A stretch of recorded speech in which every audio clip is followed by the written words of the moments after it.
Friends, Delhi అలాగే చెన్నై జట్ల మధ్య శనివారం నాటి సాయంత్రం మ్యాచ్లో చెన్నై జట్టు ఎట్టకేలకు బోణి కొట్టింది కదా. అయితే ఒక త్యాగం వలన మొత్తం గేమ్ అంతా మలుపు తిరిగింది. అదే ఆయుష్ మహత్రే రిటైర్డ్ అవుట్. అదేంటి అనుకుంటున్నారా? ఇది చాలా ఆసక్తికరమైన వ్యూహం అని చెప్పొచ్చు. చెన్నైలోని చిదంబరం స్టేడియంలో ఢిల్లీ క్యాపిటల్స్తో జరిగిన మ్యాచ్లో సిఎస్కే ఒక ఆసక్తికరమైన వ్యూహాన్ని అమలు చేసింది. హాఫ్ సెంచరీతో మంచి ఫామ్లో ఉన్న యువ ఓపెనర్ ఆయుష్ మహత్రేను 18వ ఓవర్లో రిటైర్డ్ అవుట్గా వెనక్కి పిలిపించి హిట్టర్ శివం దుబేను బరిలోకి దించింది.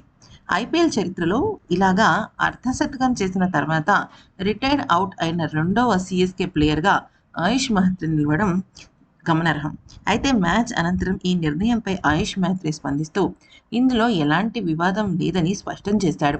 జట్టుకు ఆ సమయంలో భారీ షాట్లు అవసరం. నేను అప్పటికే 36 బంతుల్లో 59 పరుగులు చేసి ఉన్నాను. కానీ చివరి ఓవర్లో ఆశించిన స్థాయిలో వేగంగా ఆడలేకపోయాను. శివం దుబే మొదటి బంతి నుంచి భారీ సిక్సర్లు కొట్టగలిగాడు.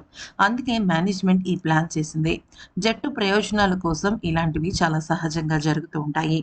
ఇక తొలి ఓవర్లోనే రుతురాజ్ గైక్వాడ్ అవుట్ అయిన తర్వాత సంజు శాంసన్తో కలిసి ఆయుష్ మహత్రే రెండో వికెట్కు భారీ భాగస్వామ్యాన్ని నెలకొల్పాడు. అక్కడ ఆయుష్ మహత్రే కనుక లేదు, నేను క్రీజ్లోనే ఉంటాను, భారీ షాట్లు ఆడటానికి ప్రయత్నిస్తాను అని చెప్పి క్రీజ్లో ఉండి తన గేమ్ని తను సరిగ్గా ఆడకపోతే జట్టుకే అది నష్టం కలిగిస్తుంది. అయితే జట్టుకు నష్టం కలిగిస్తే అది తన వ్యక్తిగతమైన గేమ్ని ఎక్కువగా ప్రభావితం చేయదు అని చెప్పి తను చేసిన ఈ రిటైర్డ్ హట్ త్యాగం అనేది ఇక శివం దుబేకి కలిసి రావడమే కాకుండా జట్టుకు మెరుపు ఇన్నింగ్స్ అందించాడు శివం దుబే. దాంతో టోటల్గా గేమ్ మొత్తం అంతా కూడా చెన్నై వైపు మొమెంటం మారిపోయింది.